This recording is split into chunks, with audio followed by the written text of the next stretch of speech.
road test video for a Honda Civic. This is the 1.4 SI. Registration of this car is SA10YCH, and the mileage at the start of this brief road test is 60,953 miles. The reason we do the road tests is basically we're now selling to customers from all over the near continent and all over the UK as well. We like to show our cars in operation for people prior to them to come and see us, just to make sure that the cars are as we've described. And if there's any issues with the car, I can let you be aware of them prior to making your trip to us. The road tests are also done on the same roads as any road tests are conducted, so it should be very representative clearly of anything that you'll experience yourself, and so anything I tell you should be what you'll feel yourself. Starting with the engine here, idling absolutely rocks solid. There's no fluttering or fluffing or up and down or otherwise. No warning lights on the car apart from the low fuel light on the dashboard. Engine, very classic Honda engine, lovely sweet revving engine with kind of like a rorty edge to it, which is really nice. Obviously this is now the VTEC unit as well. So it revs out really well, and you know, when obviously with the help of the 6-speed box, provides plenty of urge and get up and go. So don't think for a second just because it's a relatively small engine in a relatively big car that it can't cope, because it most certainly can. It goes very well. But as an example of one of these engines, absolutely super. No issues with it at all. Really nice unit. Clutch on the car operates absolutely silently, very smooth, very quiet, very fluid clutch pedal. Then obviously the biting point of that's absolutely perfect as well, so no issues there. Gearbox in the car, brilliant gearbox on these. There's not even a hint of wear in the mechanism at all. Not that you really get any much below sort of big mileages on the Hondas, but it really changes gear beautifully. It really is a lesson to other manufacturers in just how to make a gear change. Although it's cable operated from here through to the gearbox under the engine bay there, you'd never guess it was. You'd just think it was the lever going straight into a box. So crisp and quick and precise are the gear changes. You know, if you jumped in a new one, I can't imagine it feel any different to this. It's really lovely.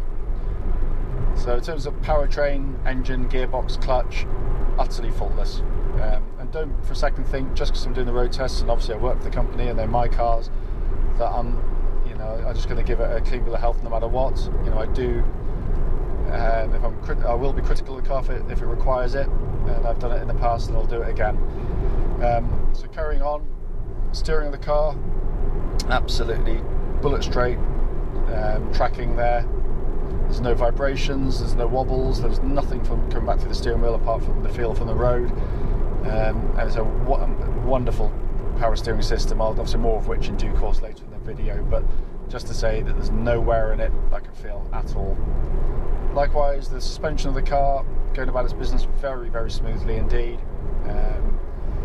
You can hear it going over the bumps, which is quite right. You'll hear a thud now and again, as it, you know, that's no car can get away with that.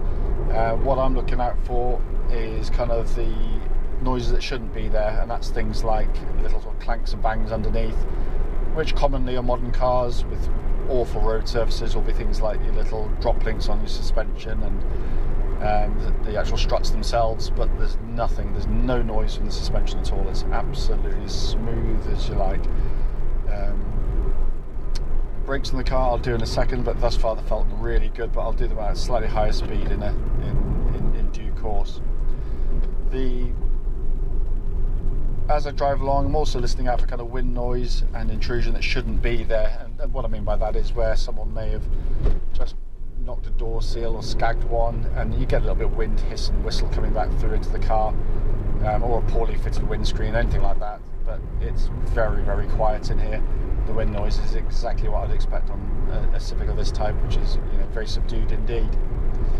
What I'm going to do here, I'm just going to go up, turn left here and go up a really horrible bit of road. I'm going to shut up for a second, so I'm going to rev through quite hard on the car, and then I'm going to hit the brakes quite hard as well.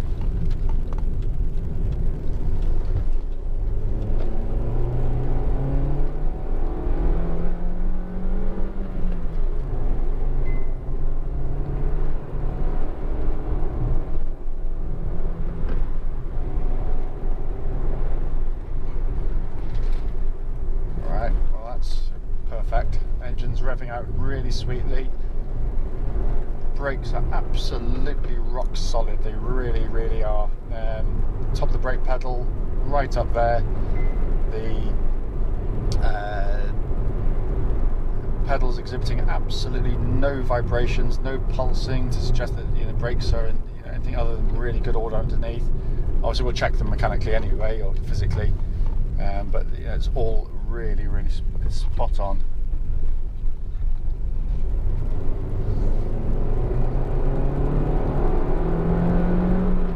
Lovely, lovely engine, it really is. Just revs so easily. That really annoying ping you might be able to hear is actually you can put a little speed limiter on these cars, not limiter, a little warning chime. This one comes up every 50 miles an hour, so if you don't want it on, because I cannot abide them, I just go into the information display and turn it off. It's so if it's pinging, you can hear it. There's nothing wrong with the car. It's just that silly alarm that pings on it. Looking around inside the car, for those that know and those that don't, I'll just explain. In 2009, Honda revised the Civics and they upgraded them, engines, other mechanical stuff, but also the interiors and the quality of some of the plastics inside was upped. They were always beautifully made, and this is no different. Major differences were, and you can then tell straight away whether it's a facelift model or not. It's basically around this part of the dashboard here. Used to be a very shiny gloss finish, which looked fantastic, and if you kept it nice, was lovely. Unfortunately, sort of fingernails and grubby fingers can make it look quite marked and quite aged quite quickly, actually. So they got this kind of pseudo kind of carbon fibre-esque look to it, but that's incredibly hard wearing. Likewise down here, around by the plastics here, and the same up by the electric window switches. They in the past were just a bright silver and could mark and wear through relatively quickly, whereas these are far more resistant than the old ones. It's much, much better indeed. Beyond that, the interior plastics are in fantastic order in here. There's no a squeak or buzz on the trim, as you won't get them. They're beautifully, beautifully made cars. But going around the dashboard, up the top here, you've got the ventilation and clock and radio readout there. Air conditioning is pumping out absolutely lovely ice cold air. Just going to put it back onto my face again, but that is absolutely ice cold. The radio here, nice, big, dead simple and easy to use. No point nicking it because it'll only go in a Civic, so it stops it, prevent more of a deterrent to the thieves of this world. Air conditioning system, really simple, nice, easy to use, all working absolutely perfectly.